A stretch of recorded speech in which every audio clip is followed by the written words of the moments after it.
La tensión entre Occidente y Rusia aumenta cada vez más ante los recientes movimientos militares que Vladimir Putin promueve frente a Ucrania y en apoyo a Kazajistán. Pareciera que Putin busca una vuelta a las reglas que regían la política exterior durante la Guerra Fría.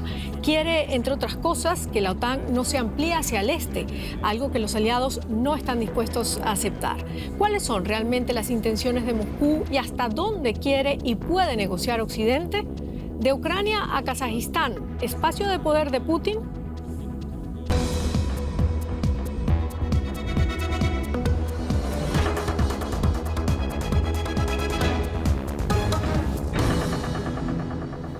Bienvenidos a Fondo, los acompaña Silvia Cabrera en Berlín. Estos son nuestros invitados de hoy. Comienzo por Alexandra Sitenko, politóloga, experta en relaciones entre Rusia y América Latina. Alexandra dice que ni la OTAN ni Rusia tienen enfoques compatibles. La OTAN busca hablar sobre cuestiones técnicas de armas, mientras que Rusia pide un nuevo orden de seguridad en Europa.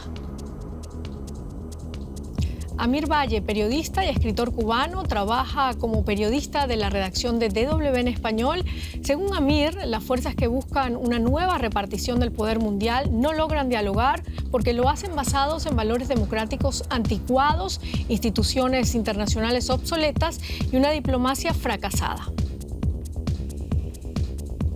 Carmen Valero, periodista, corresponsal del diario El Mundo en Berlín. Carmen considera que la ampliación al este es una agresión para Rusia y así lo entienden incluso miembros de la alianza.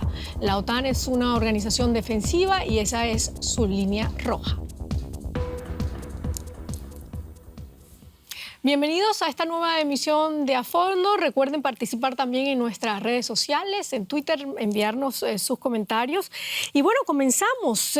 Amir, quiero comenzar contigo. Ha sido una semana clave para tomarle el pulso al conflicto entre Occidente y Rusia. Se han reunido los representantes de Rusia con Estados Unidos, con la Unión Europea, también con la OTAN. Antes de meternos de lleno en esas reuniones, ¿qué es lo que quiere Rusia? ¿Y qué tanto molesta aquí en Occidente? Bueno, ya creo que voy a empezar a buscar problemas, ¿no? Hace unos programas lo dijimos. O sea, primero yo pongo el caso de que estamos asistiendo a un mundo en el cual se ha perdido completamente todos los protagonismos y hay una especie de reordenamiento de los poderes. Un presidente en Estados Unidos que realmente no está dando la talla, según los analistas, el posicionamiento de China y los retos que eso significa para un Estado como Rusia. Es decir, no quedarse detrás en un momento en el que el poder internacional de algún modo se está reposicionando. A eso hay que añadirle además el hecho de la personalidad de Putin. Hace un tiempo yo dije, vamos a ver en un tiempo a Putin como el centro del mundo, el centro noticioso del mundo. No sé cómo lo va a lograr, pero lo va a lograr. Y creo que es lo que estamos viendo ahora. O sea, de pronto también tenemos a Putin dentro de su personalismo como uno de los líderes mundiales que está en la palestra a nivel internacional. Cuestionable o no, uno puede cuestionar o no eso, pero realmente es algo que yo pienso que se está. Fundamental, bueno, el reposicionamiento mundial en un momento en que las instituciones internacionales han perdido credibilidad internacional, en un momento en que los bloques se han roto, están débiles, están dependiendo uno, tratando de vamos a decir, de esperar a ver qué hace el otro para operar en un mundo que está cada vez más en caos. Y dentro de eso, Rusia sabe que un posicionamiento con determinada fuerza podría ponerlo o darle al país un protagonismo que durante mucho tiempo perdió y que puede recuperar. Reposicionamiento geopolítico de poder, Carmen Valero. Yo lo veo de una manera completamente distinta. ¿Cómo lo ves, Carmen? Yo creo precisamente que lo que estamos asistiendo es a la continuación de una historia ya escrita desde la Guerra Fría. O sea, estamos viendo en este conflicto, precisamente en Ucrania, estamos viendo a dos bloques, que es la OTAN y el bloque postsoviético, enfrentados y luchando simplemente por ampliar su zona de influencia. Eso es una historia muy antigua, proviene desde los años 50. Pero hace 25 años que Rusia no tiene ese protagonismo. No tiene ese protagonismo. Un momento. No tiene ese protagonismo, pero tiene los mismos intereses. Exacto. Exactamente, es decir, no ha variado absolutamente nada. O sea, que no estamos volviendo a la Guerra Fría. Para Rusia no se ha acabado la Guerra Fría. Ni para la OTAN tampoco. No se ha acabado. No, no. Por eso hay esas divergencias, porque ambos bloques se consideran enemigos y está uno preservando su zona de influencia y el otro haciendo exactamente lo mismo. Lo que estamos asistiendo en Ucrania, y yo creo que el análisis es equivocado si nos remitimos al 2014, tiene un prólogo, y el prólogo arranca desde los años 90. Putin, Moscú se ha negado sistemáticamente desde los años 90, cuando la OTAN decidió seguir ampliando hacia el este, hasta esa ampliación. Es una historia que ha repetido en los últimos 20 y tantos años.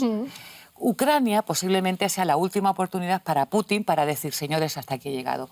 Ingresaron los 3 países bálticos con la oposición incluso de Margaret Thatcher, que por entonces no quería reconocer a los países bálticos.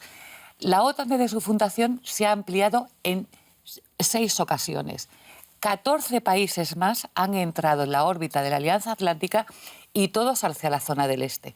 Entiendo que desde el punto de vista de Moscú, eso es una provocación. Claro, sí, porque desde el comienzo ha dicho, por favor, señores, no, es mi zona de influencia. Con lo cual, ahora, pero desde el punto de vista de Occidente, Rusia es un claro desafío. Bueno, para los dos. Para los dos, Sitenko. Porque Rusia... Alexandra Sitenko. Yo veo ¿Qué opinas? como un problema clave también el deterioro de la diplomacia después de la Guerra Fría, que durante la Guerra Fría, entre la Unión Soviética, los Estados Unidos y todos los involucrados, había canales de comunicación constantes. Exacto. O sea, los dirigentes, jefes de Estado se encontraban, hablaban uno con otro, y hoy en día se están hablando por Twitter. Sí, lo vimos entre las portavoces. Durante esta última semana lo hemos visto.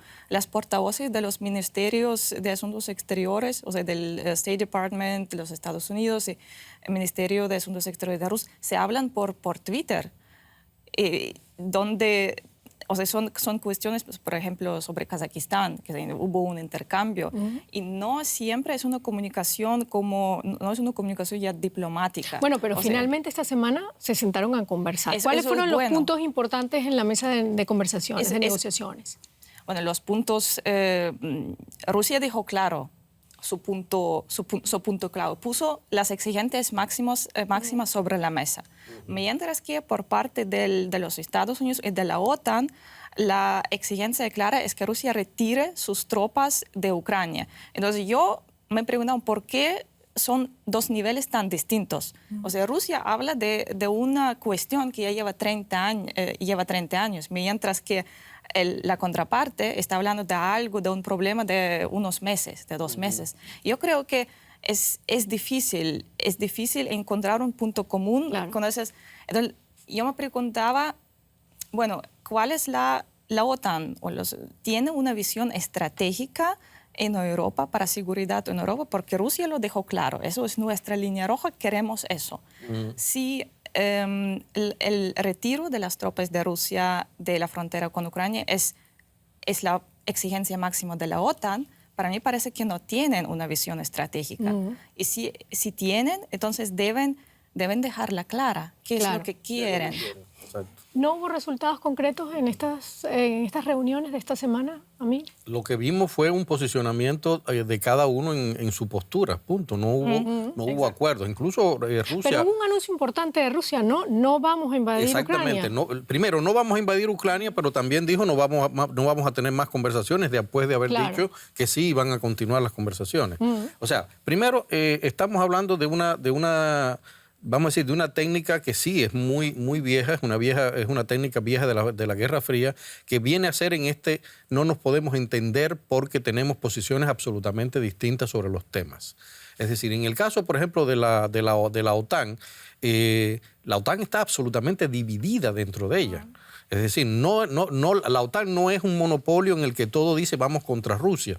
Dentro de la propia OTAN hay fuerzas que están de acuerdo con la postura rusa.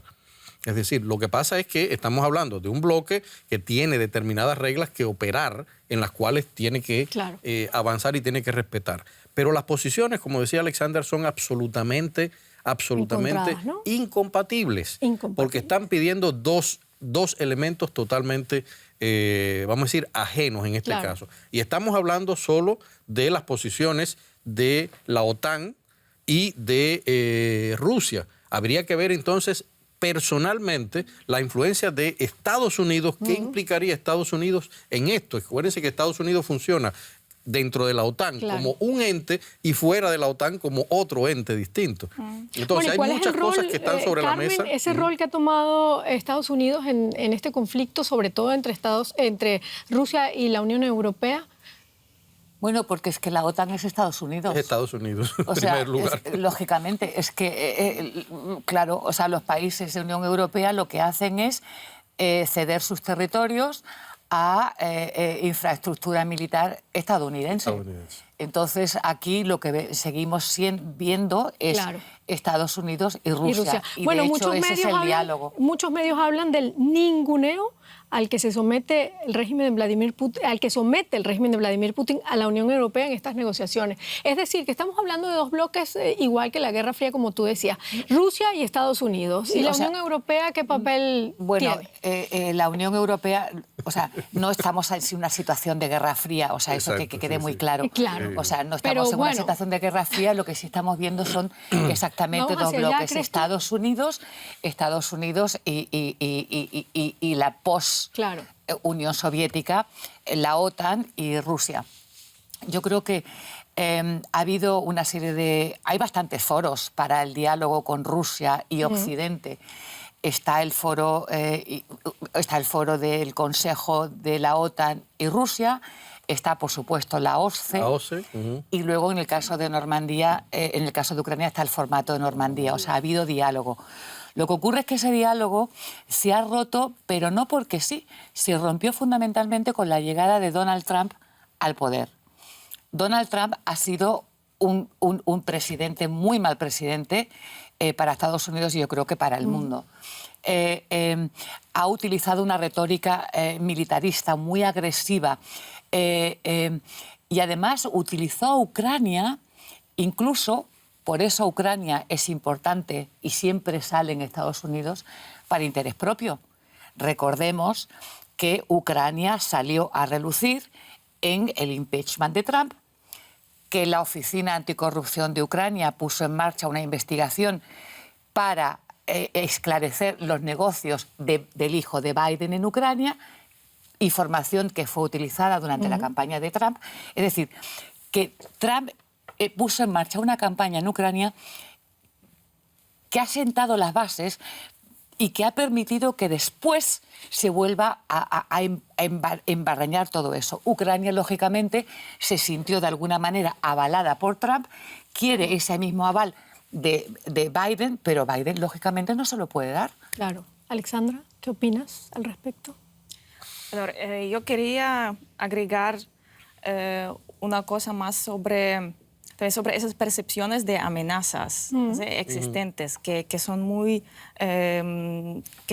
profundas y que, por ejemplo, en psicología hay un efecto que se llama el efecto Pigmalión, que surgió en estudios con niños escolares y que consiste en que si una persona piensa de otra persona de una determinada manera, entonces tarde o temprano esa persona empieza a comportarse, sí, de acuerdo con esa característica. Claro.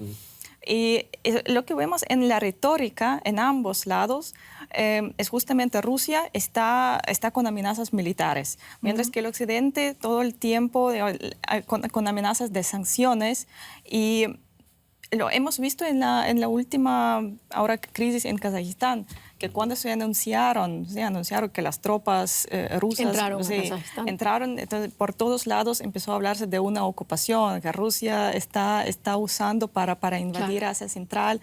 Entonces, y también el último artículo, no sé si lo vieron, de Evelyn Farkas, que trabajó en el Ministerio de Defensa de Estados Unidos, que durante esas negociaciones, o sea, cuando ya empezaron negociaciones, salió ese artículo que prácticamente dice que Estados Unidos tienen que prepararse para una guerra contra Rusia.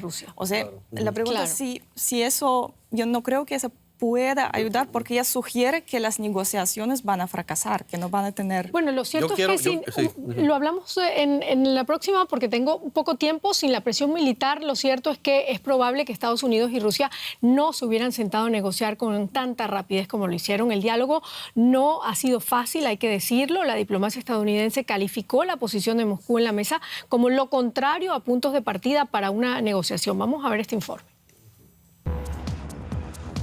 Desde hace meses, Putin ha concentrado cientos de miles de soldados y equipo pesado en la frontera con Ucrania.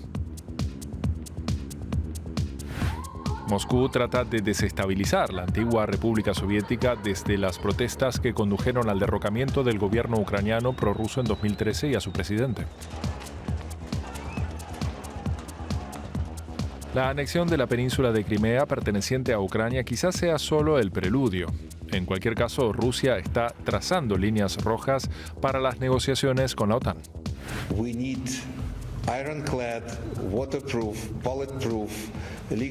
Necesitamos garantías férreas, impermeables, a prueba de balas y legalmente vinculantes de que Ucrania nunca se convertirá en miembro de la OTAN. No garantías con palabras vacías. Y la OTAN contraataca. Nunca comprometeremos el derecho de cada nación de Europa a elegir su propio camino, incluyendo el tipo de acuerdos de seguridad de los que quiere formar parte.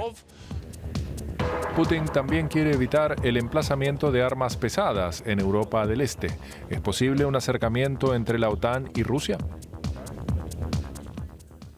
Es una pregunta para ti, Carmen. ¿Es posible ese acercamiento? Que parecen posiciones irreconciliables, la de la OTAN y la de Rusia, pero ¿es posible, no obstante, que haya un acercamiento? Naturalmente que es posible, porque esas posiciones tan divergentes que estamos viendo en el fondo tienen el mismo objetivo, que es, en primer lugar, desescalar la tensión, desescalar la situación y llegar a una situación, digamos, de silencio, con menos cámaras, con menos taquígrafos, para que la diplomacia empiece a funcionar. La anexión de Crimea se produjo durante el mandato de Obama y desde entonces está ahí enquistado. Hay una serie de formatos para el diálogo, sin mucho éxito hasta ahora.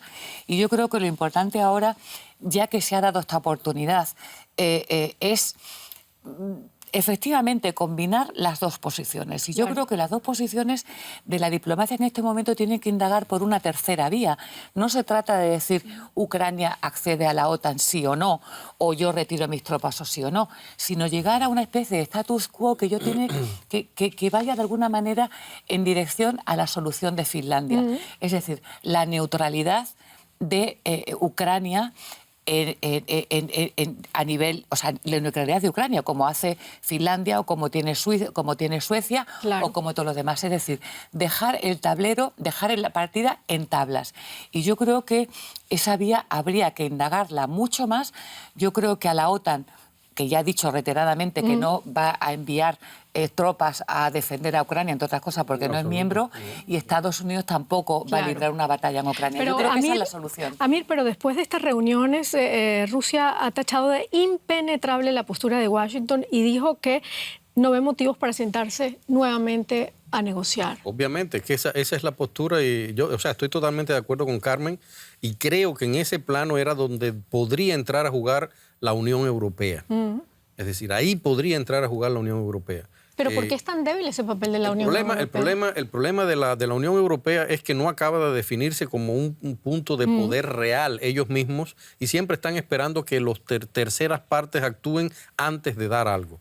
Yo siempre lo he dicho, la Unión Europea tiene el mal de la actuación de la diplomacia de lo políticamente correcto. Ellos quieren esperar a ver cuáles son todas las fichas arriba de la mesa antes de dar una posición y eso generalmente los ha dejado fuera de muchos tableros. En este momento yo pienso, y estoy de acuerdo totalmente con Carmen, que la posición de la Unión Europea podría ser importante, podría ser quizás esa tercera vía, es decir, buscar por esa tercera vía algo. Yo me pongo a cuestionar algo que sí lo digo, es decir, como se decía en el informe, aquí uno está, digamos que en una especie de desequilibrio, porque ¿quién cuestiona el derecho de Georgia, de Moldavia, de Ucrania a desarrollar su propio mecanismo, igual que lo hace Estados Unidos y lo hace Rusia. Ahí entramos entramos en un tema que es muy complicado.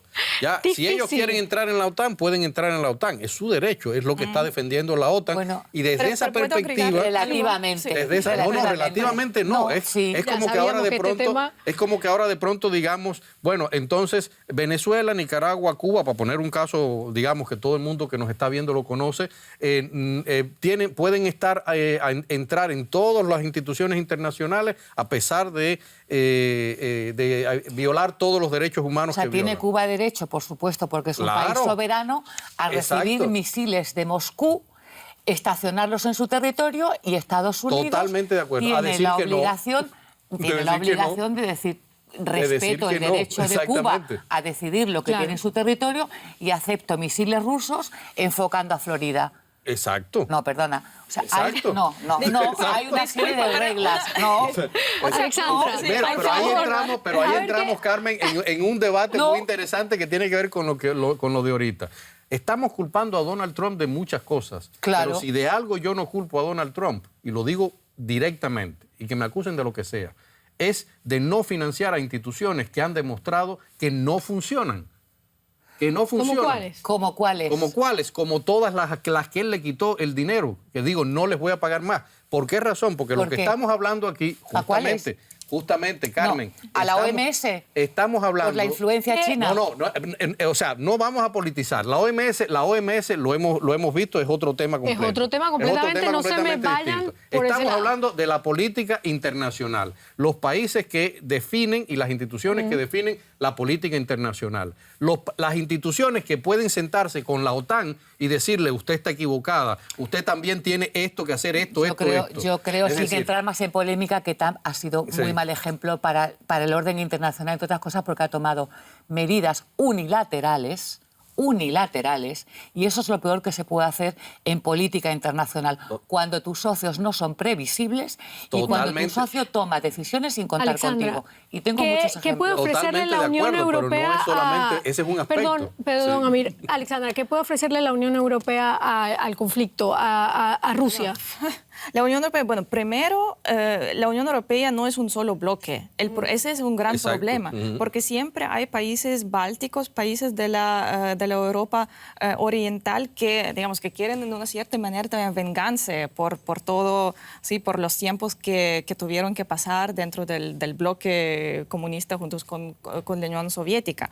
Entonces, ellos siempre tienen y van a tener una postura distinta, y esos son esos países que siempre exigen más, digamos, más protección por parte de la OTAN, que siempre exigen más presencia en Europa oriental. Entonces, el gran desafío para la Unión Europea es buscar una posición, o sea, convencer a esos países o buscar una posición única desde la cual pueden actuar, porque si no,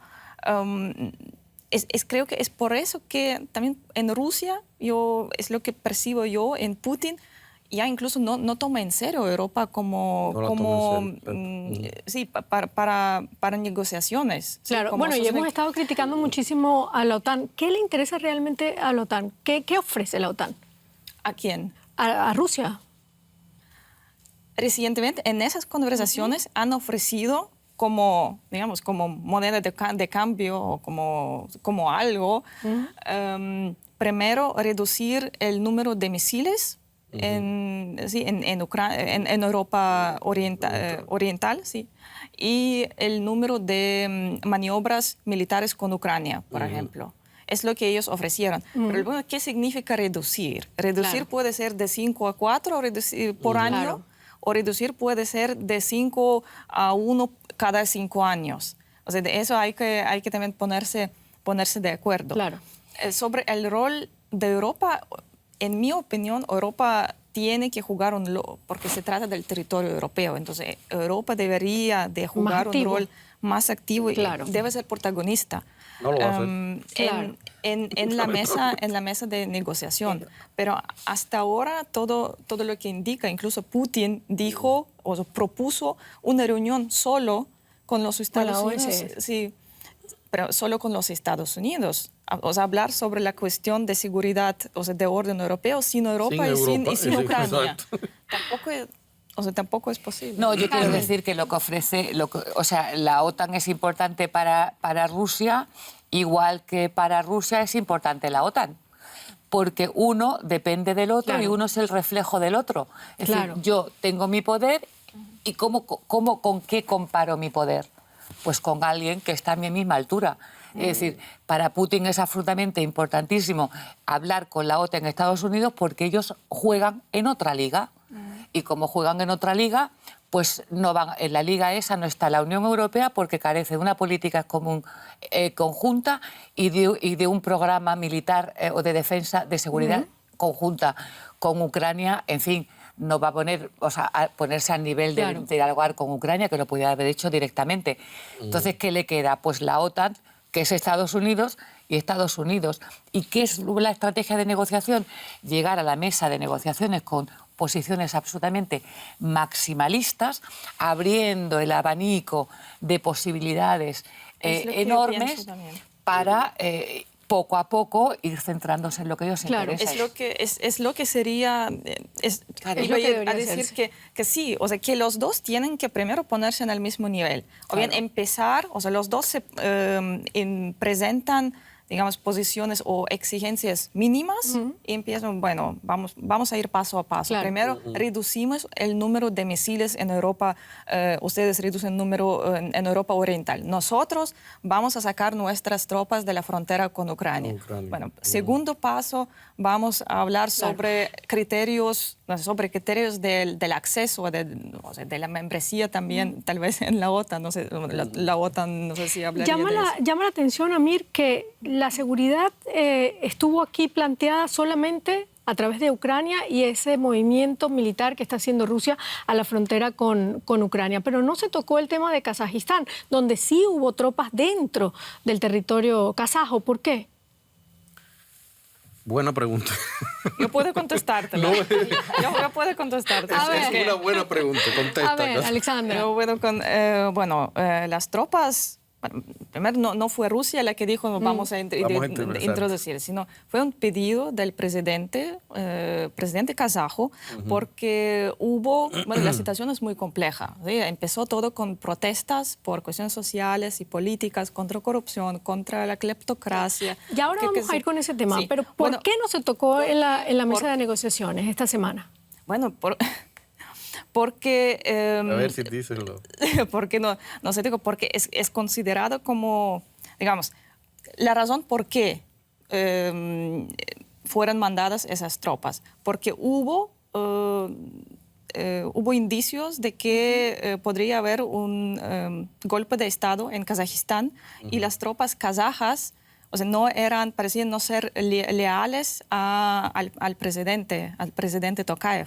Es por eso que él no tenía otra opción que llamar a las tropas. Y no eran tropas rusas, por eso que no era parte de la negociación, porque no eran tropas rusas, son tropas de países miembros en ese tratado de seguridad colectiva. Por eso que no tiene nada que ver en la mesa de negociación. Yo añadiría ahí, Silvia, que por ejemplo, hay que recordar que en esa estrategia de tratar de poner en la mesa las cosas negociables, los tópicos de la invasión de Georgia, de Moldavia, de Crimea, son tópicos de Bielorrusia, son tópicos muy espinosos y quizás se quisieran dejar fuera.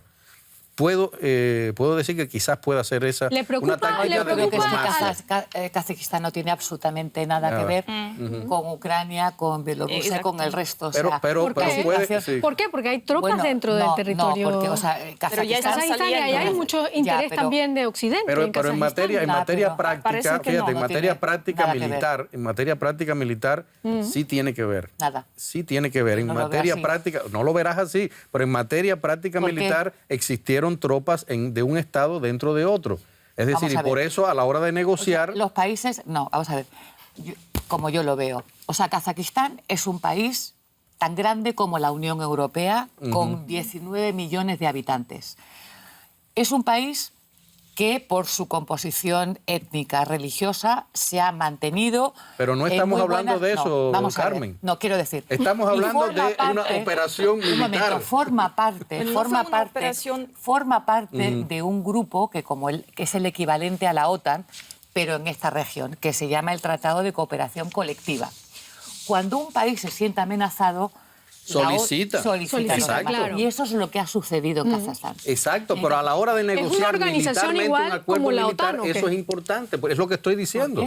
Por la sencilla razón de que hay un movimiento de tropas. Pero bueno, Carmen, es algo muy simple. Pero no movimiento de tropas, no. El movimiento de tropas ha sido solicitado por el presidente de Kazajistán. Es más, se ha producido en un momento que para Rusia no era precisamente oportuno, porque nos estamos metiendo en otro tema y no es lo que estoy diciendo. No es lo que estoy hablando. Pero son tropas bien recibidas. Son tropas bien recibidas, pero lo que estoy hablando, señores, en materia de diplomacia, el que ha estudiado simple diplomacia sabe que más allá de eso estamos hablando de unas tropas de un país extra en otro país. Aceptadas, en materia de diplomacia, a la hora de negociar, diplomáticamente hablando, no importa eso. Eso es una cosa a estudiar pero después. Kazajistán no, Vamos a ver no tiene nada que ver con, no está en la mesa de negociaciones. En Kazajistán es un caso completamente la situación distinto. comienza ahora a estabilizarse, aunque sigue la tensión. Los disturbios provocaron una intervención militar dirigida por Rusia y la muerte de decenas de civiles. El hecho presentó a Moscú esa oportunidad para reafirmar su influencia en su antiguo dominio soviético. Vamos a verlo. Una calma engañosa envuelve la gran ciudad de Almaty, en Kazajistán, mientras se retiran los escombros y se llora a las víctimas. El detonante de las protestas fue el aumento de los precios del petróleo y el gas en este rico país en recursos. También hay indignación por la corrupción en el gobierno, sumido en luchas internas por el poder. El régimen autoritario reaccionó con la orden de disparar a matar. Los terroristas siguen dañando la propiedad estatal y privada y emplean armas contra civiles. He dado órdenes a las fuerzas de seguridad de disparar a matar sin previo aviso. El presidente Tokayev pide el apoyo de una alianza militar liderada por Rusia. Los tanques y los soldados mantienen la paz. Para Putin, esto supone una oportunidad de demostrar su influencia hacia el exterior y el interior. En una conferencia de la alianza militar, subrayó que no permitirá ninguna revolución desestabilizadora. ¿Qué intereses persigue el presidente ruso en Kazajistán? Bueno, Alexandra, lo acabamos de decir también en el informe, el hecho de que las tropas entraron a Kazajistán presenta a Moscú una oportunidad para reafirmar su influencia en su antiguo dominio soviético. ¿Qué crees tú que busca Rusia dentro de Kazajistán? Busca, como empecé a decir, esa ayuda fue solicitada y Rusia... Y además quiero también, es importante mencionar que también son otros países que son parte. Bueno, Rusia mandó el mayor número de tropas. Rusia es una alianza liderada por Rusia, claro, pero también son otros países que participan, como Armenia, Kirguistán, Tayikistán y Bielorrusia, que también mandaron sus tropas. Luego, esas tropas en Kazajistán lo que están haciendo, protegiendo objetos de infraestructura estratégicos importantes, como, por ejemplo, torres de televisión, edificios gubernamentales, centrales térmicas. Es lo que están haciendo. No están combatiendo y no están envolvidos en acciones militares. ¿Y cuál es la situación actual en el terreno? ¿Siguen esas tropas ahí? Habían anunciado que iban a salir lentamente. ¿Siguen todavía? Hoy empiezan a salir, tienen que salir del país dentro de los próximos 10 días. ¿Estás de acuerdo con las razones que llevó a Rusia a enviar parte de sus tropas allí? Sí, claro, porque es una parte esencial de una alianza de defensa colectiva. Uno de los miembros de la alianza pide ayuda y los países que forman parte de la misma directamente la envían. Pero no es una oportunidad para Rusia para decir, entro entonces allí, entro en Ucrania, entro en Kazajistán, estoy en Bielorrusia también cuando me necesitan. Es que hay una parte de la infraestructura básica de Kazajistán que que está en manos de Rusia, por ejemplo, incluido la base de aeroespacial Baikonur, que la tiene alquilada hasta el 2050, que es la puerta de la humanidad al espacio. ¿Pero qué precio tiene que pagar el presidente el presidente kazajo por haber recibido esa ayuda? El presidente, o sea, porque es un caso muy interesante. Dada la composición étnica que yo me refería, como es un país tremendamente rico, que hace frontera con Rusia, pero que también hace frontera con China. Y casualmente, como la mayor parte de la población de Kazajistán es musulmana suní y son fronteras con los uigures en China, por eso China apoyó directamente también la ayuda de Rusia a Tayikistán, porque a China le interesa muchísimo la estabilidad en esa zona del país. Para Rusia fue una oportunidad de demostrar que es capaz de mantener la estabilidad en una zona que es un polvorín, o sea, en Asia Central. Ellos tienen el predominio o el dominio de la seguridad y defensa, y Rusia, y China, perdón, sigue haciendo de termita económica, porque toda la zona que hace frontera con China está en manos de China construyendo una nueva Dubái. Es decir, es un equilibrio que les interesa a los dos. Amir, ¿cuán grande sigue siendo el poder de Rusia sobre las naciones de la antigua Unión Soviética? Yo lo voy a decir total. Es decir, Rusia no da nada y Putin no da nada gratis. Es decir, lo digo totalmente, es decir, sobre la experiencia de lo que hemos visto a lo largo de todo este tiempo, no se puede olvidar que él no da absolutamente nada gratis. Habrá que esperar a ver qué le cuesta a Tokayev ese paso, ¿no? Que supuestamente se hace en nombre de una institución. Pero de un acuerdo. Disculpa, habrá que ver eso, hasta qué punto. Quiero enfatizar también en parte lo que acaba de decir Carmen, esa región estratégica. Para Rusia absolutamente estratégica, es un baluarte también contra el yihadismo extremismo que llega desde el sur de Asia Central, que llega de Afganistán. O sea, y la situación empezaba a salir absolutamente del control en Kazajistán. O sea, en el peor de los escenarios, podía haber una guerra civil en Kazajistán. Y para Rusia eso sería una catástrofe. Al igual que para la región de Asia Central, al igual que también para Europa. Y para Europa también. Me llama la atención y quizás vuelva contigo, Amir, ese deseo de Rusia de seguir expandiendo su poder.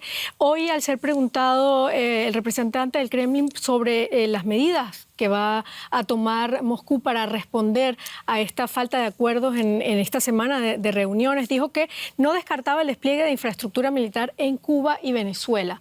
¿Cómo analizas tú este anuncio? Como parte de lo mismo. Es decir, llevan años haciendo. O sea, estamos hablando ahora de unas negociaciones anunciadas que en el 2009 el hijo de Raúl Castro fue a negociar a Cuba, a Rusia. ¿Ya? Es decir, estamos hablando de negociaciones que ya vienen caminando hace mucho tiempo. No solamente con Cuba y con Venezuela. Están en Nicaragua, están en Brasil, están en Ecuador, en la Escuela de las Américas en Ecuador. Es decir, hay muchas cosas por hablar de la presencia rusa en América Latina en este sentido. ¿Qué es lo que sucede? Que ellos ahí hacen algo que Carmen ahorita mencionaba, que es muy interesante, y es que tampoco hay que olvidar que se trata de una vieja rencilla entre Rusia y Estados Unidos. O sea que Venezuela... ellos van completamente a tratar de apoyar a todos aquellos puntos que en América Latina van contra Estados Unidos. Venezuela, Cuba y Nicaragua, fichas útiles entonces en el histórico conflicto que mantiene Rusia con Estados Unidos. Yo creo que no juegan absolutamente ningún papel. ¿No? No, para nada. Yo creo que en este momento, forma parte de la retórica, de una narrativa que un poco encaminada a expresar a Estados Unidos el malestar que a ellos le causaría que Rusia estuviera en sus pies, que es exactamente lo mismo que Rusia siente cuando yo creo que forma parte de, no sé, pues de una barrabasada. ¿Tú, Alexandra, qué opinas? No, barrabasada no, estamos hablando de hechos concretos. Yo creo, en Cuba en este momento se está negociando completamente la reinstalación de la base de espionaje de Lourdes. No estamos hablando... Estamos hablando de infraestructura militar. Estamos hablando, y eso no es infraestructura militar. O sea, estamos hablando de misiles, de medio y largo alcance. Alexandra, por favor, ¿qué opinas tú? Creo que no. O sea, ¿hasta dónde va a llegar Rusia en su intento por abarcar ese territorio latinoamericano, Nicaragua, Cuba, Venezuela? Bueno, Rusia tiene posibilidades, digamos, político-militares de ampliar su presencia. Económicamente, no tanto. Es lo que estaba haciendo ya desde 2008, desde los inicios, poco a poco, desde los principios del siglo XXI. Estaba ampliando, estaba suministrando armamento a Venezuela, ha establecido cooperaciones militares con Cuba, con Nicaragua, con Venezuela. En Nicaragua hubo información que se reabrió un centro de entrenamiento para las fuerzas de seguridad nicaragüenses. O sea, está presente en esos tres países. Ya no tenemos más tiempo. ¿Funcionará muy brevemente una nueva Unión Soviética bajo el mando de Putin? No creo en lo absoluto. O sea, Carmen. Yo creo que Putin en este caso está dispuesto a llegar hasta el final y asegurarse de que la OTAN se mantiene en los límites actuales. Sí, eso sí. ¿Tú también, Alexandra? Porque te veo la Unión Soviética no, pero parece que sí, que Rusia está dispuesta a ir hasta el último. Tener el protagonismo que había perdido. Mundial, eso es lo que están buscando. Bueno, más que protagonismo, digamos, poder e influencia. Aquí no se trata de una cuestión de pero volvemos volvemos a lo mismo. Es decir, poder. Volvemos a lo mismo que hablábamos al inicio. El reordenamiento de los poderes en el mundo que se habían perdido durante prácticamente 25 años. O sea, una vuelta a la Guerra Fría. Exactamente. Respeto de sus intereses. Un respeto de sus intereses de cara a Estados Unidos. Terminamos con esto. Terminamos con esto. Muchísimas gracias por habernos acompañado. Por supuesto, es un tema que puede seguir y va a seguir dando de qué hablar. Hasta luego.